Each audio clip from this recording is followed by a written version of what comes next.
रामराम मंडळी, next generation फार्मिंगवर मी अमोल काकडे तुमचं सहर्ष स्वागत करतो।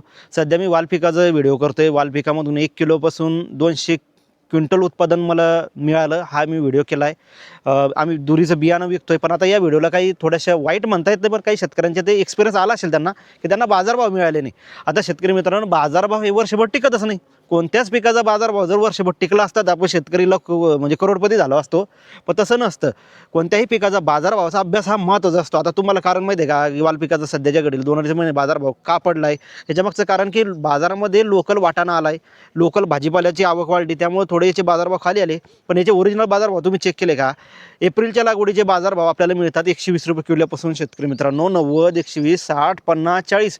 तेव्हा कुठं हा 5 रुपये 10 रुपयावर आला, काही भागात आलाय, काही भागात अजून 20 रुपये किलो विकतोय। तर आपण हा जर अभ्यास केला तर वालपीक आपल्याला परवडणार नाही। नुसते कमेंट करून द्यायचं की वालपीक परवडत नाही, फेकू नका, हे करू नका, ते करू नका, हे चुकीचं आहे। ही गोष्ट ॲक्सेप्ट होत नाही। आपण जर बाजारभावाचा अभ्यास केला नाही तर आपलं नुकसान होणार आहे।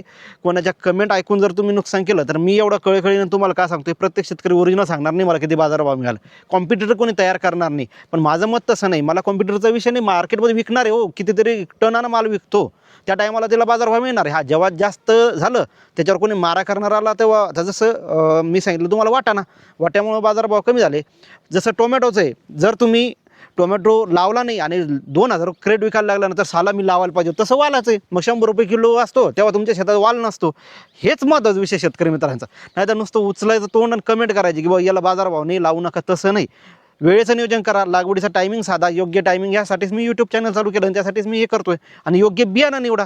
जर तुमच्याकडं बाजारभाव आहे आणि बियाणं नाही तरी फायदा होणार नाही, किंवा बियाणं चांगलं नाही, वालावर त्याच्यानंतर काय म्हणतो व्हायरस वगैरे आला तरी जमणार नाही। या सगळ्या गोष्टीचा बॅलन्स साधण्यासाठीच मी बियाणं विकतोय। माझं असं नाही की माझ्याकडूनच बियाणं घ्या तुम्ही, पण वालपीक टायमिंगनुसार मी ज्या सांगितल्या त्या कंडिशननुसार जर आपण केलं 120, 150, 90, 60 याच्यात या टप्प्यामध्ये आपला 70% माल जाऊन आपण नफा कमवू शकतो। त्यामुळं कमेंटवर किंवा अफवांवर विशेष ठेवू नका। हे पीक एकमेव चांगलं आहे, डोळे लावून तुम्ही अर्धा 1 एकर करू शकता आणि पैसे कमवू शकता। मित्रांनो, जर बियाणं पाहिजे असेल तर खाली वडिलांचा नंबर देतो आणि नक्की विश्वास ठेवा। व्हिडिओला लाईक करा, शेअर करा, सबस्क्राईब करा, तुमचं नुकसान मी होऊ देणार नाही, नक्कीच पैसे होतील। धन्यवाद मंडळी, राम राम।